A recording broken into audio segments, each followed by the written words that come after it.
श्री सद्गुरू कृपा अकॅडमीमध्ये आपल्या सर्वांचं स्वागत आहे. बघा विद्यार्थी मित्रांनो, आता आपण 21 एप्रिल 2024 जे काही करंट अफेअर आहे ते आपण या ठिकाणी पाहणार आहोत. शेवटपर्यंत लेक्चर्स पहा. कोणती एक्झाम देत असाल तर तुम्हाला हे लेक्चरचा अतिशय महत्त्वाचा आणि अतिशय उपयुक्त ठरणार आहे. पहिला प्रश्न पाहूया या ठिकाणी. पहा, भारत कचरामुक्त अंतराळ मोहीम कधीपर्यंत साध्य करणार आहे?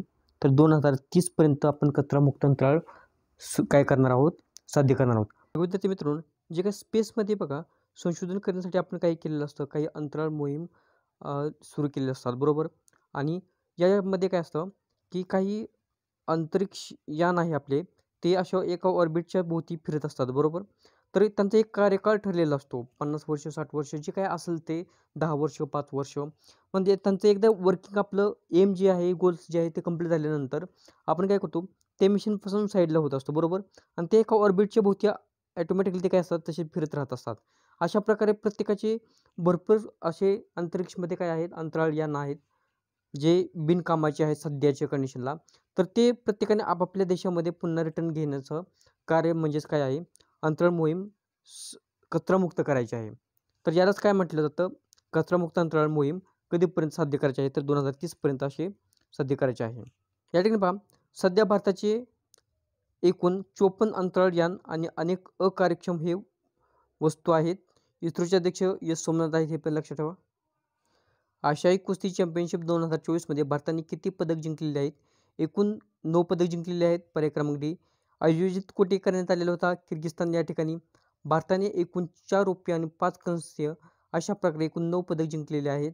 त्या धावपटूने अलीकडेच बोस्टन मॅरेथॉन 2024 पुरुषांचे विजेतेपद जिंकलेले आहे. बघा, सिसाई लेम्मा यांनी हे जिंकलेलं आहे. आता हे कुठील आहेत रहिवासी? तर इथिओपियाचे आहेत, हे पण लक्षात ठेवा.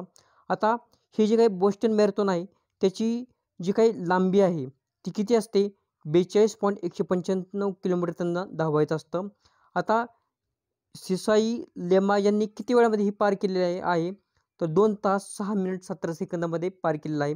आता जगातील रेकॉर्ड विचारलं तर केल्विन क्रिप्टम हे प्रथम क्रमांकाला आहेत. 2023 त्यांनी हे मोठं रेकॉर्ड तयार केलेलं आहे. आणि किती वेळामध्ये?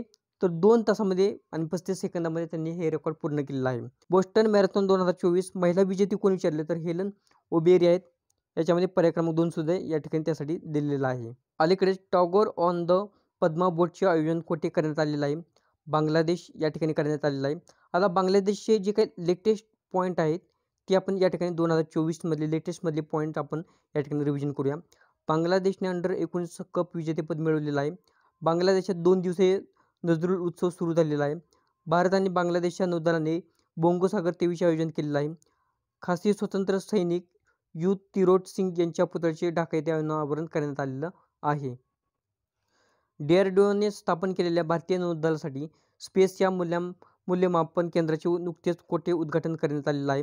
इडुकी कोठे आहे विचारलं तर हे केरळ या ठिकाणी आहे, हे लक्षात ठेवा. आता DRDOची स्थापना कधी झाली? 1958 या ठिकाणी झालेली आहे. मुख्यालय विचारलं तर मुख्यालय कुठे आहे? नवी दिल्ली या ठिकाणी मुख्यालय याचं आहे, हे पण लक्षात ठेवा. अलीकडेच डेरेक अंडरवूड यांचे निधन झाले असून ते कोणत्या क्षेत्राशी संबंधित होते?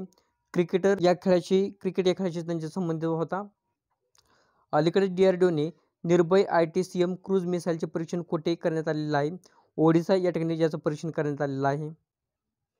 अलीकडेच ॲपल आणि क्लीनमॅक्स यांनी कोणत्या देशात अक्षय ऊर्जेला प्रोत्साहन देण्यासाठी करार केलेला आहे? भारत.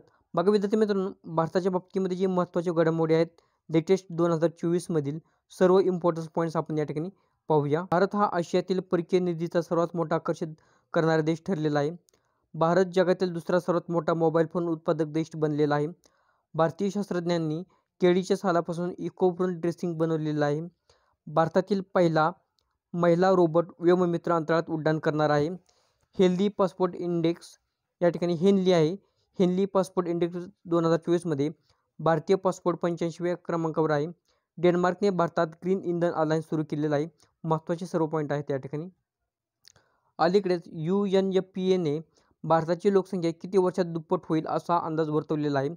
77 वर्षी दुप्पट होईल असा अंदाज वर्तवलेला आहे. विद्यार्थी मित्रांनो, बघा UNFPAचा जो काही फुल फॉर्म आहे तो तुम्हाला काय करायचा आहे, कमेंट सेक्शनमध्ये सांगायचा आहे. प्रत्येकाने कमेंट करायचे आहे याच्यामध्ये, हे लक्षात ठेवा. टेलिग्रामवरती तुम्ही PDF घ्या. टेलिग्रामची लिंक आहे ती या व्हिडिओच्या डिस्क्रिप्शन बॉक्समध्ये देण्यात आलेली आहे.